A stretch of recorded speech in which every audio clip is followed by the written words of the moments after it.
Bienvenue sur Africa 24 dans cette nouvelle édition de l'Africa Tonight. Voici les titres.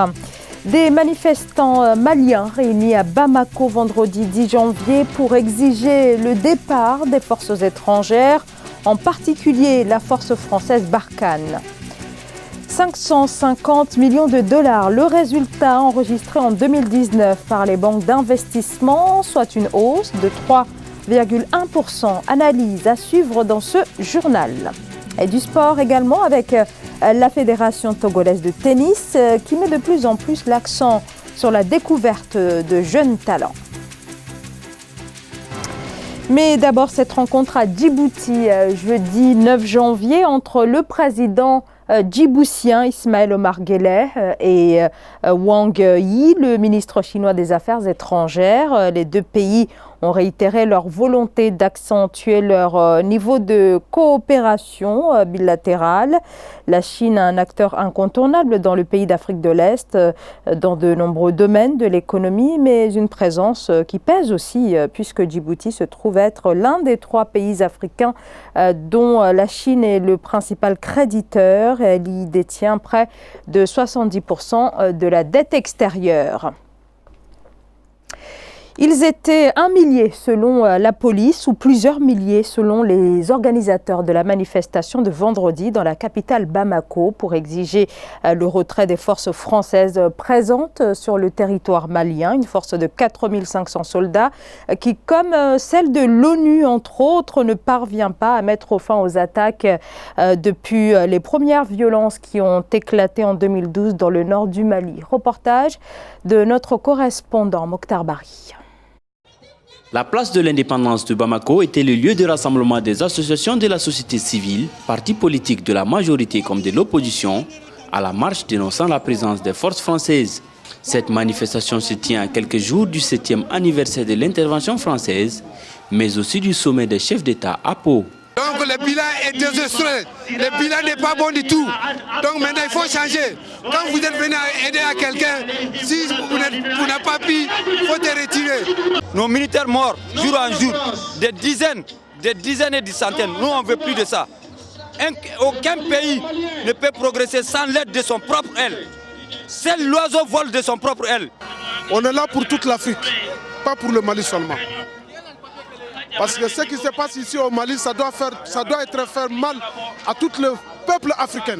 Qualifiés par certains chefs d'État d'ennemis de leur pays, les organisateurs de ces manifestations réaffirment leur position qui ne sont pas contre les Français, mais simplement contre la politique que mène la France dans leur pays. La France est investie au Mali pour 2 grands objectifs principaux, à savoir la lutte contre le terrorisme et le soutien à l'État malien pour recouvrir l'intégrité de son territoire national.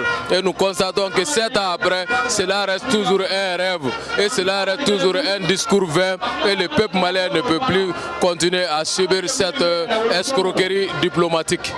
Après cette manifestation, cap sur Pau, ville du sud du Burkina Faso le 13 janvier 2020, différentes de Pau en France, où des leaders tiendront le même jour un contre-sommet des peuples du G5 Sahel sur la présence française, mais aussi sur la nouvelle monnaie, ECO.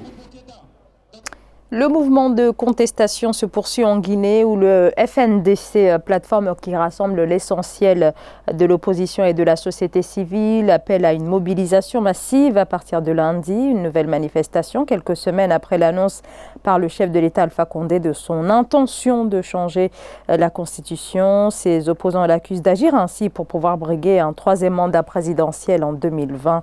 Et l'éventualité de ce nouveau mandat mobilise donc des milliers de Guinéens toutes les semaines depuis 2 mois, mais la contestation est aussi durement réprimée, et ce à plusieurs reprises. Elle a causé la mort d'au moins 20 civils. Pour la 4e fois en 3 mois, l'Égypte, l'Éthiopie et le Soudan n'ont pas pu se mettre d'accord. Nouvel échec des négociations concernant le barrage de la Renaissance. Les pourparlers se poursuivent dans les prochains jours à Washington. Corinne Kamsefem. L'Égypte perd espoir de voir une véritable entente s'établir avec l'Éthiopie au sujet du remplissage du grand barrage de la Renaissance sur le fleuve du Nil. À l'issue d'une réunion qui s'est tenue les 8 et 9 janvier 2020 à Addis Abeba en Éthiopie, entre les différents protagonistes de cette crise dont le Soudan, Les conclusions de part et d'autre ont montré une divergence de vues qui pourrait bloquer le processus de négociation. L'Éthiopie a démontré dans ses positions et propositions techniques lors des réunions ministérielles son intention de remplir le réservoir du barrage de la Renaissance sans condition et sans se soumettre aux règles qui offrent de réelles garanties au pays en aval et les protègent contre les dommages potentiels au processus de remplissage.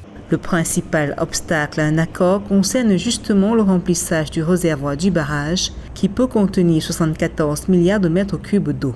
L'Égypte craint qu'un remplissage trop rapide ne provoque une importante baisse du débit et propose une période de mise en eau pouvant aller de 12 à 21 ans. Proposition inacceptable pour la partie éthiopienne. L'Éthiopie a connu une croissance économique à 2 chiffres quasiment ces 10 dernières années. Mais le paradoxe est que l'Éthiopie est dans une dynamique démographique très importante.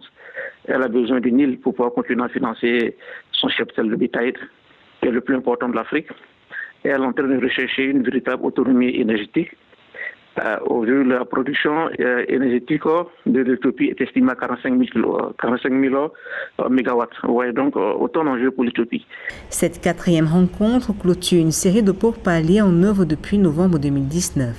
Les 3 pays devraient trouver un accord final lors d'une réunion à Washington les 13 et 14 janvier 2020. En cas de non-accord, les pays en crise devront recourir officiellement à un médiateur pour gérer ces discordes et éviter ainsi toute escalade.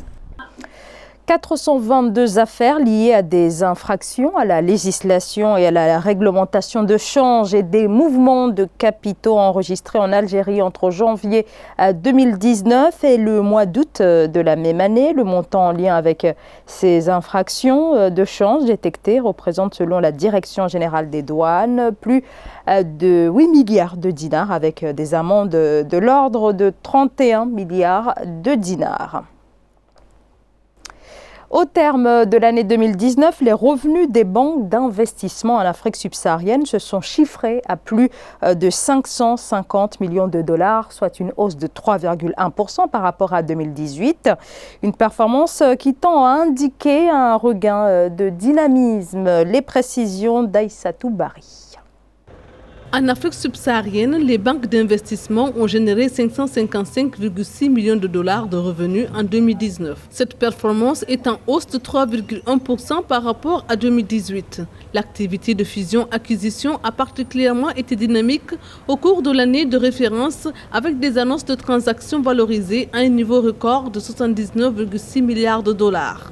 Il y a eu un vrai boom, notamment des opérations de fusion-acquisition qui ont augmenté de manière significative et qui ont permis que les banques d'investissement qui accompagnent ces opérations puissent naturellement générer plus de frais. Les arrangements sous les prêts syndiqués ont apporté 246,8 millions de dollars de commissions, tandis que les transactions boursières et obligataires n'ont généré respectivement que 28,9 millions de dollars et 74,2 millions de dollars.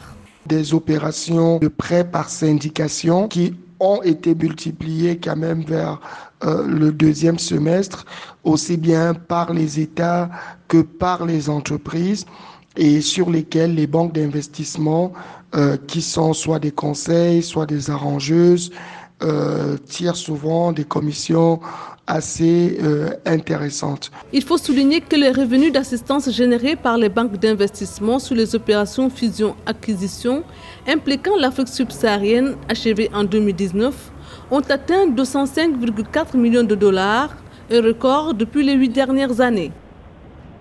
Focus à présent sur la Fédération togolaise de tennis qui met de plus en plus l'accent sur la découverte de jeunes talents sur ces terrains. Actuellement, on retrouve les jeunes Valentine Palaki et Isaac Padio, dont le talent a été très remarqué au dernier championnat de tennis du continent. Reportage de notre correspondant Aimé Fakofi. Isaac Padio, 16 ans. Valentine Palaki, 14 ans. Deux pépites du tennis togolais qui font la fierté du pays. Des révélations qui se sont illustrées au championnat de tennis d'Afrique de l'Ouest et centrale qui a lieu à Lomé. Le tennis, c'est mon sport favori.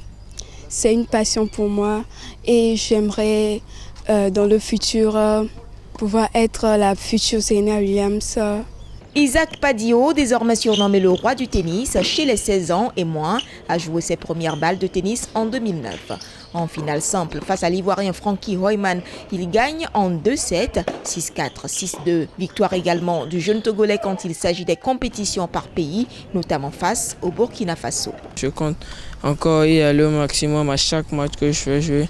Je compte aussi beaucoup sur mes coéquipiers. Et aussi, je peux dire que je compte beaucoup travailler mon service et mon déplacement sur le court.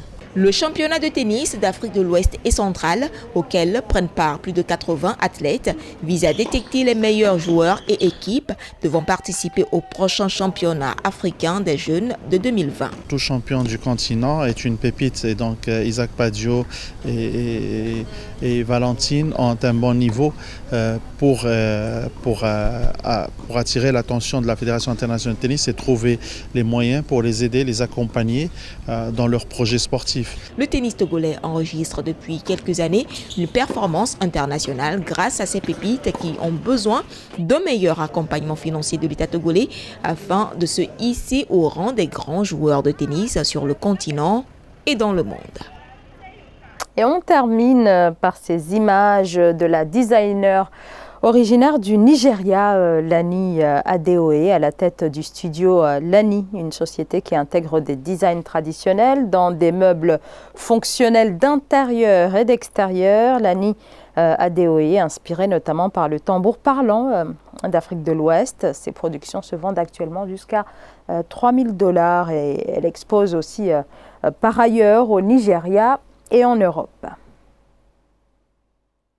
Ce journal a été réalisé par l'ensemble de la rédaction. Merci de votre fidélité. Dans un instant, une nouvelle édition de l'actualité sur Africa 24.